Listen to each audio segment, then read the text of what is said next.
Hi, I'm Sara Snow with another episode of Refreshed. You know, I went to my farmer's market yesterday and I was just blown away by all this fresh fruit that is suddenly in season. Peaches and nectarines, plums, blueberries, raspberries, blackberries, and I absolutely had to buy up a bunch and bring it home and make a fruit crisp.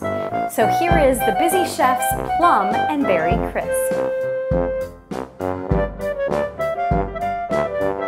Okay, to start off with, I am chopping 4 plums. These are ripe, beautiful purple-red plums. And you just want to chop them into pieces that are similar to the size of your berries.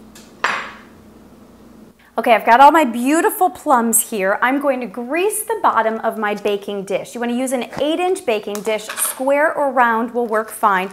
And you want to just lightly grease the bottom of it. It would be a travesty if any of this beautiful fruit stuck to the bottom.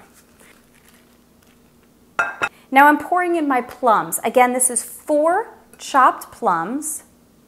And I want a cup of berries. This can be blueberries, blackberries, raspberries, whatever your preference is, but you want a cup altogether. So I'm actually going to use a combination because I got such a beautiful selection at my market yesterday. I'll use some blueberries. I'll use some of these blackberries. And some raspberries. Now, of course, I couldn't help but pop one in my mouth, but that's an important thing to do because you need to test the sweetness of your berries. That's going to determine how much sugar you will add to this. If your fruit is a little bit tart, you want to add ½ a cup of brown sugar. If your fruit is quite sweet, you can lessen that to 1/3 of a cup or maybe even 1/4 of a cup of brown sugar. So I pour my berries in there. That is the most gorgeous dish I have ever seen. I almost don't want to put it in the oven, but I will. I'm going to add a small pinch of salt. Why? Because salt actually brings out sweetness. Sweetness brings out salt. It's that interesting thing. It's why when you make a salad dressing, you always have to put just a tiny bit of sweetener in there, sugar, honey, agave nectar. Now I want my sugar, and again, this could be anywhere from ½ a cup down to 1/4 of a cup. And I'll toss that around a bit. My final step is to dot a tablespoon of butter across the top. Now this is going to go into a preheated 425-degree oven for about 5 to 10 minutes just while I make my crumb topping. But you'll see why this is the Busy Chef's Crisp because our crumb topping is going to take literally about 30 seconds.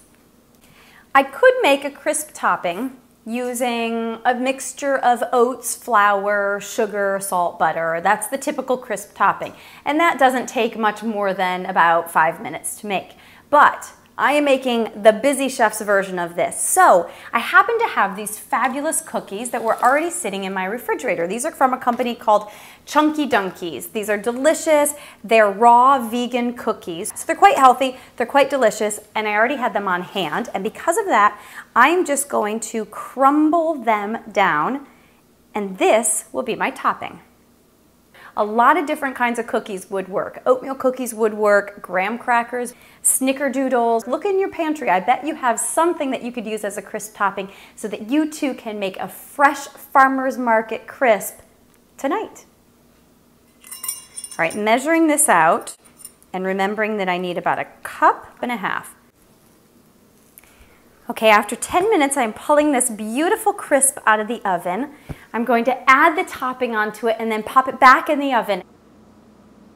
And there we go. That goes over the top. And honestly, this entire thing has taken me less than 10 minutes to assemble, which is freeing up the rest of my time to prepare a delicious dinner for my guests, or maybe nothing else. Maybe just plum crisp for dinner tonight. Works for me. Back in the oven it goes. After baking for about 25 minutes, this is my beautiful crisp, and look how it's just bubbling up. And how should it be served? Well, of course, alongside a nice modest size scoop of ice cream. Of course, we have the berries and the plums fresh from the farmer's market. And because this is the quick chef's crisp version, I used crumbled cookies on top instead of making a crisp topping from scratch. Because, as you can hear, I have a little one waiting for me over there. This looks delicious to me and will certainly become a family favorite here. I hope it will for you as well.